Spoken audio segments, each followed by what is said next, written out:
The Shajara Tayyaba School, elementary school in Manab, Iran, was destroyed in a missile strike on February 28th. By now, the only folks who haven't heard this are hermits, I suppose. At least 175 people were killed, over 100 of which were school children. And here we are, weeks later, with all of the technology that we're told exists, all of the satellites, all of the surveillance systems, all of the intelligence agencies, all of the so-called precision of modern warfare, and we still don't have a clear explanation for how it happened. Not a real one. Not one that makes you sit back and say, okay, I understand how that mistake could have been made. We just have fragments, just vague statements, just enough information to confirm that something terrible happened, but not enough to clearly explain how it happened. And when there's a gap like that, because there is always a gap, people step in to fill it. Some people say it was intentional. Others say it was just a mistake. One voice, Josephine Guilbeault, a former military intelligence analyst with years and years of practical experience, has been making a very direct, very confident argument. Her claim is simple. With the level of technology the United States has, satellite imagery, targeting systems, precision-guided weapons, there is no way a brightly painted school covered in murals could have been mistaken for a military target. In other words, they should have known. And from that, she reaches a conclusion that this was not an accident, that it was intentional. Now, to be very clear, that part is purely her opinion. There is no verified evidence right now that the United States intentionally targeted a school. But what she's pointing at, the gap she's highlighting, that part matters. Because if she's right about one thing, if this should have been obvious, then we're left with a question that might actually be more unsettling than the idea of intent. What if no one realized it was a school because the system never presented it that way in the first place?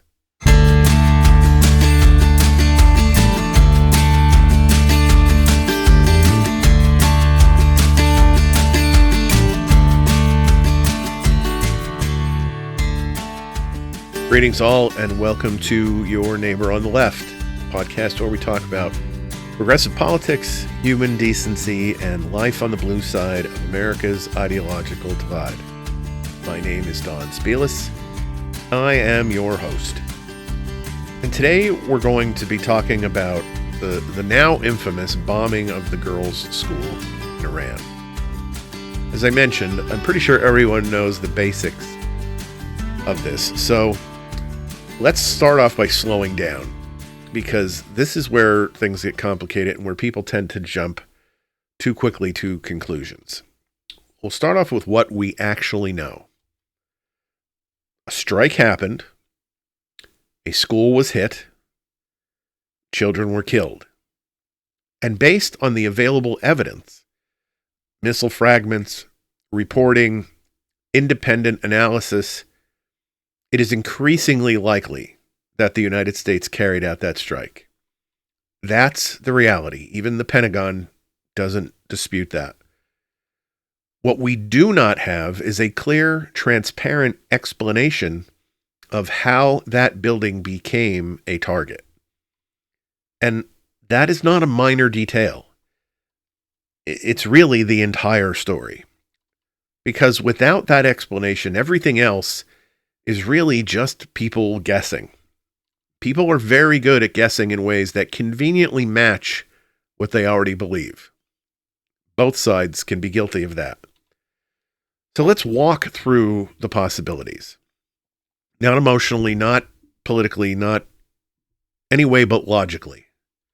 Possibility 1, it was intentional. The target was known to be a school, and the strike happened anyway. That is a serious claim, and right now there is no verified evidence supporting that claim. Possibility 2. It was bad intelligence. The building was believed to be something else, something legitimate, and that belief was wrong. That happens. It's not new. It's not unique. It is truly one of the tragic realities of warfare. Possibility 3. It was a breakdown in the process. The right information existed somewhere in the system, but it didn't make it to the people making the final decision. That also happens, more often than people like to admit. But now, whether people are comfortable with it or not, there is a fourth possibility. One that didn't exist in quite the same way even just a few years ago. That artificial intelligence played a role somewhere along the chain. Now, before anyone hears that and immediately jumps to the Terminator and robots are deciding who lives and dies, just stop and take a breath. That's not what's happening, at least not officially. There is still supposed to be a human being making the final call. A person reviews the information. A person makes the decision. A person gives authorization. That's the system. That's the reassurance. That's the part that's supposed to make all of us feel like this is controlled. But here's the part that matters more than that. That human being is no longer starting from scratch. They're not looking at the full universe of available information. They're looking at what the system has already filtered for them. Let me say that again, because this is the part people tend to gloss over. The human decision maker is not choosing from all available data. They are choosing from a version of reality that has already been sorted, prioritized, and filtered by a machine. And once you understand that, everything else starts to look a little bit different. Now let's take that idea and slow it down even further, because this is where things either start to make sense or they start to get really uncomfortable. Because it's very easy to hear all of this and still fall back on the same reassuring thought. Okay, but there's still a human involved, so someone would catch something like this. That's the instinct. That's the safety net we all expect. That's the thing we tell ourselves so this doesn't feel like it's completely out of control. But let's test that assumption for a second. Let's say that you are that person. You are the analyst. You are the one sitting there reviewing potential targets. You are the last set of eyes before a decision gets made. Now, picture what that actually looks like, because it's not what most people imagine. You're not sitting in a quiet room with unlimited time, zooming in on high-res images like you're editing vacation photos. You're in an operational environment. Things are moving quickly. Information is coming in constantly. There are multiple targets, multiple priorities, multiple decisions that need to be made, and not slowly. Now, so what does your screen look like? It doesn't look like the world. It looks like a list, a filtered list, a curated list, a list of things that the system has already decided are worth your attention. And every item on that list comes with context already attached to it. It's got a confidence score. It's got supporting data, perhaps a short explanation, something that tells you why this thing was flagged in the first place. And that framing matters more than people realize, because humans do not evaluate information in a vacuum. We evaluate it based on how it's presented to us. If something shows up on your screen as, this is likely a valid target, your brain doesn't start from zero. It doesn't say, well, let's completely reevaluate that reality from scratch. It says, okay, let's confirm this. And that is a completely different mental starting point. So now let's layer in another piece of this. confidence. Let's say the system assigns that target an 80% confidence rating. Not perfect, but strong, rather strong. Strong enough that you're not going to assume that it's wrong. Strong enough that you're going to take it seriously. Strong enough that you're going to trust that it probably belongs on that list. Now, combine that with the time element, the pressure you're under to move quickly, because you're not reviewing one target, you're reviewing many targets. And you don't have all day. You have minutes, sometimes less. So what happens? You rely on the system. Not blindly, per se, but practically, because the system exists to help you do your job. And over time, if that system is usually right, you start to trust it more and question it less. That is just human nature. And it's not a character flaw, it's how we function. Now, here's where this becomes critical. When a system filters reality, it's not just highlighting what matters, it's also deciding what does not get seen. And let me say that again, because this part really matters. When a system decides what's important, it's also deciding what's not important or invisible. And that's where mistakes can start to take shape. Not because someone was reckless and made a reckless decision, but not because someone didn't care, but because the information that would have triggered doubt never appeared in a way that caused that doubt. Now, let's bring this back to the school, because this is where the abstract becomes all too real. Let's imagine a building. 5 years ago, that building had some kind of military use. It was associated correctly with something legitimate as a target. That information gets logged and it gets stored, it gets saved in a database. Now, fast forward to present day. That building is no longer used that way. Now it's a school. It's painted in bright colors, murals, children, teachers, daily routines.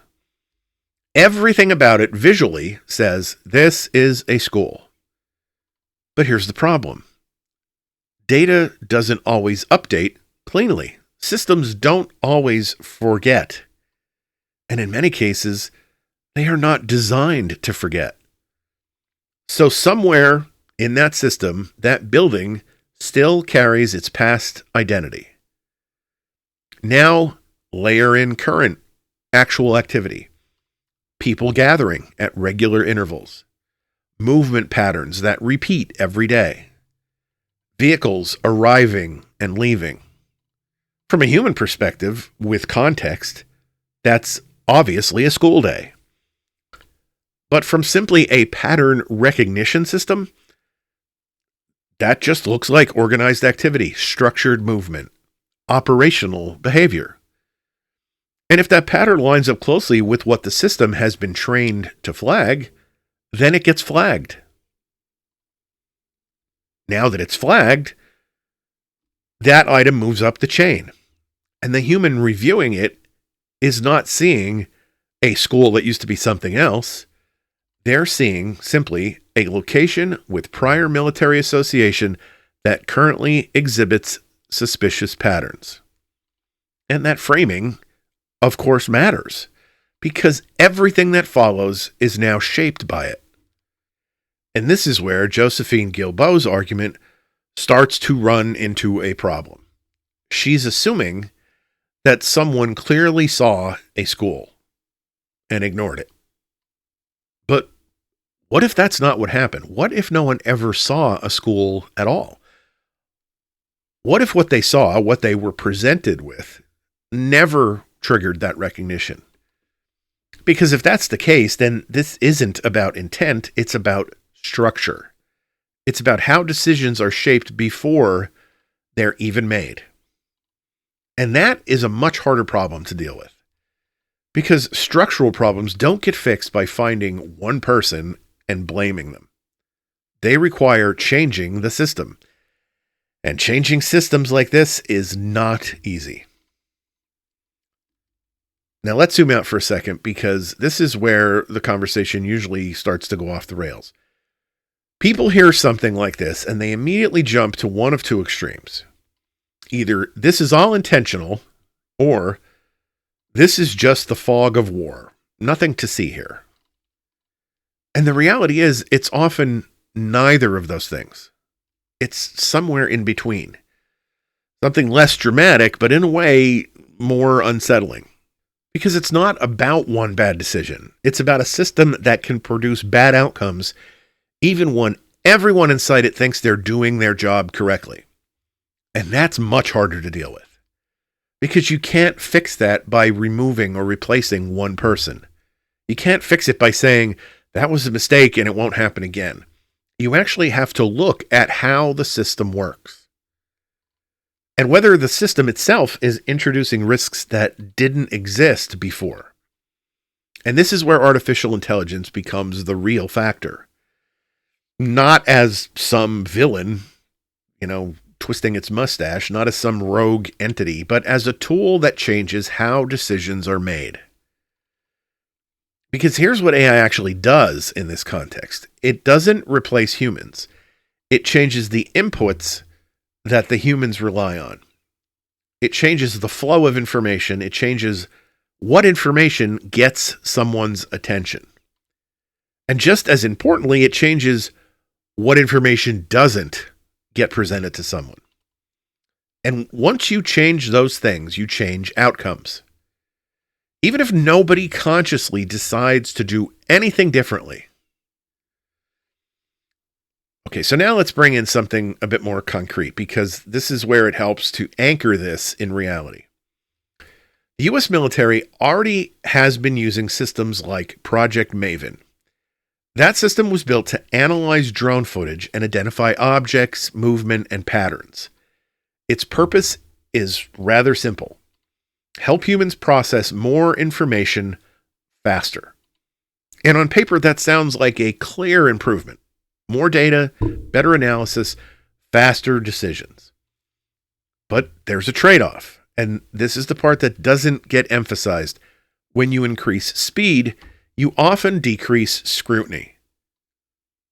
Let me say that again, because this is one of those things that sounds obvious once you hear it, but we don't always think about it.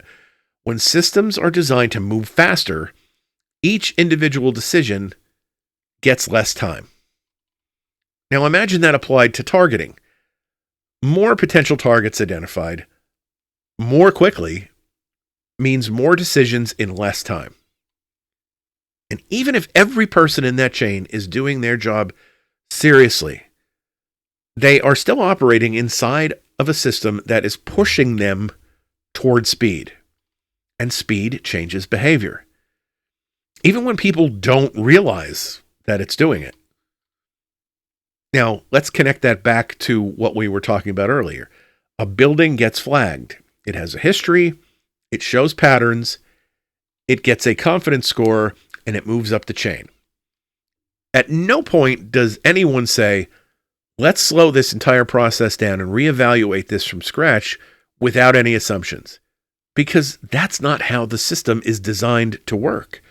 The system is designed to process, to filter, to prioritize, to move. And that's where things get risky, because the faster a system moves, the more it relies on its own internal logic. And if that logic is flawed, even slightly, those flaws can scale. Now, take a step back again and look at something we're all familiar with, because this isn't unique to the military. We see this in everyday technology all the time. Think about recommendation algorithms, social media, streaming platforms. They learn patterns. They decide what to show you. They prioritize certain things. And over time, what happens? They don't just reflect your preferences. They begin to shape your preferences.